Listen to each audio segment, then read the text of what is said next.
여러분 안녕하셨습니까? 오늘은 9월 27일입니다. 월요일이 되겠습니다. 여러분 김부선 씨 잘 아시죠? 이 양반이 이런 얘기 했습니다. 점이 없다고 이제 이재명 씨가 뭐 어디 언론에서 얘기하니까 이재명 뭐 점이 없다고 반발했습니다. 남자 검사 앞에서 주요 부위 점 위치까지 다 그려줬다. 이런 얘기를 했습니다.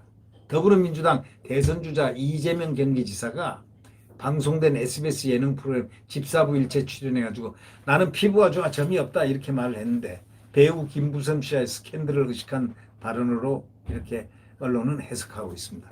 개그맨 양세형이가 질문했습니다. 지금 보이는데 점이 여러 군데 있는데요? 라고 지적을 하고 이 지사는 이 양반이 지금 하면서 웃으며 넘겼지만 그 모습에서는 아픈 과거를 연상하지 않았을까 하는 웃으면서 넘기지만 그게 과연 웃음만의 것이었을까라는 느낌을 이 독자들에 따라서 이런저런 느낌을 많이 받았을지도 모르겠습니다. 김부선 씨 주장이 맞다면 말이죠. 방송 직후에 김부선 씨는 자신 페이스북을 통해서 이렇게 얘기했습니다. 집사부일체 출연한 이재명이 자기 몸에 점이 없다고 했단다. 도둑이 제발 저린다고 하죠. 이렇게 딱 썼습니다. 김부선 씨는 이 지사와 내연관계로 지나면서 그의 신체 특정 부위에 있는 점을 봤다고 주장한 바가 있습니다. 이 지사는 의혹이 제기되자 스스로 아주대 병원에서 스스로 신체 검사를 받았고 병원은 해당 부위에 점이나 제거 흔적이 없다 이렇게 발표한 바가 있습니다. 김부선 씨는 남자 검사 앞에서 남자 주요 부위에 있는 점 위치를 그림으로 다 그려가지고 제출한 이 여배우 전 지구상에서 김부선일 뿐일 것이다 라고 얘기합니다. 앞으로 방송 관계자들은 점이 있냐 없냐 묻지 말고 점이 어디에 있냐고 좀 물어달라. 그 점 눈에 잘 안 보이는 데 있으니까 이렇게 말을 했습니다. 김 씨는 이 지사가 몸에 점이 없는 것은 부모님에게 물려받은 훌륭한 재산이다 라고 발언한 것에 대해서도 이런 거짓말하면 부모님한테 안 미안할까? 하긴 형이나 형수한테도 그 대접하는 가족관계인데 별로 안 미안하겠네 라고 말을 했습니다. 이 지사는 이날 방송에서도 자신의 그 아킬레스건이라고 하는 친형과의 불화를 직접 언급하면서 친형 강제 입원 형수 욕설 논란에 휘말렸던 것을 오히려 상기를 시켰습니다. 이 지사는 돌아다니는 이야기 중에 내가 북한 공작금 1만 달러를 받았다는 이야기는 형님이 하신 거다. 이렇게 얘기하면서 형님이 시정에 관여하려 한 걸 차단했다. 그 일을 어머니를 통해 해결하려고 시도하다 어머니를 협박했다. 이런 자기의 변명 이야기들을 쭉 나열을 어저께 집사부일체에서 했다는 것. 그거는 국민들이 어떻게 받아들이냐는 것은 국민들의 몫입니다. 이 지사는 그런 상황에서 다툼이 벌어지고 당시 시장을 그만둘 생각이었는데 언젠가는 화해를 해야지만 형님은 이미 영원히 가버렸다. 지우고 싶은데 지울 수 없는 게 삶이고 책임이다. 공직자로서 품격을 못 지킨 게 후회된다. 이렇게 후회를 남겼습니다. 나에게 윤석열이란 질문을 받자 심박수가 요동치는 모습을 보여서 결국 이 지사가 제작진들의 이거 편집 좀 해달라 요청하게 됐습니다. 윤석열만 나오면 심장이 팡팡팡팡 뛰는 모양입니다. 왜 그럴까요? 윤석열은 그렇게 만만치 않게 보이는 사람인 모양이죠. 홍준표가 질문했지 않습니까? 이 한간에는 윤석열을 저쪽에서는 만만하게 본다 이렇게 얘기했는데 윤석열 답변. 어떻게 그들이 만만하게 볼 수 있느냐 이거죠. 그러니까 그들이 계속 그렇게 홍보하고 다니니까 그렇게 하라고.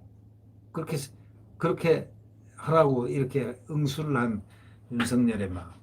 사실상 이 정권이 제일 무서워하는 사람은 윤석열밖에 없죠. 네. 윤석열이 제일 무서울 겁니다. 그거는 사실적으로 그렇습니다. 왜? 2년에 거쳐서 그 탄압한 걸 보십시오. 검찰총장을 말이죠. 완전히 죄인 다루듯이 그냥 하는 그 추미애의 그 모습 보십시오.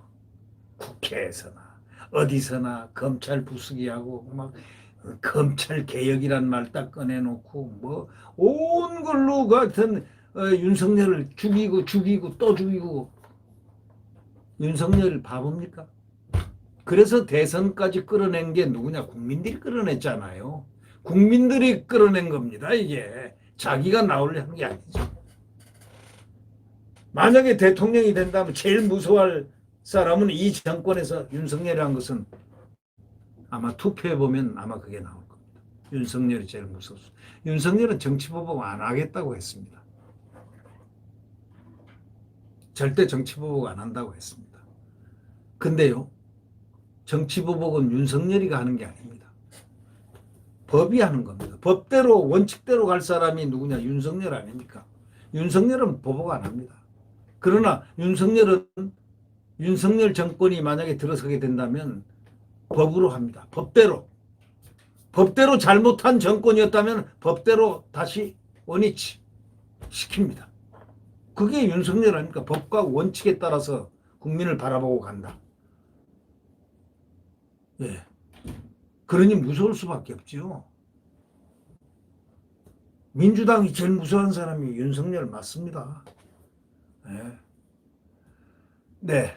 이낙연과 윤석열 중에 누구를 더 많이 검색하느냐는 질문에 저는 상대방 이름을 잘 검색하지 않는다. 제 이름만 검색한다고 대답한 이 지사. 상당히 멋있는 답변을 했습니다. 내 이름만 검색한다. 네. 네. 구독 버튼과 엄지를 눌러주시면 감사하겠습니다. 네, 오늘도 이제 복잡한 대선판에 요동이 시작이 또 많이 되겠죠. 대한민국 국민들은 딱 한 가지입니다. 자유민주주의와 시장경제를 지키기 위해서, 또 굳건한 대한민국 안보를 위한 한미동맹을 지키기 위해서, 또 우리는 싸워서 자유민주주의 헌법, 우리의 헌법을 수호해야 됩니다. 지켜야 됩니다. 그러기 위해서는 정권교체를 반드시 이루어야 된다. 단일 대우로, 원팀으로. 네. 내일 대한민국의 승리의 태양은 다시 떠오를 것입니다. 여러분 안녕히 계십시오.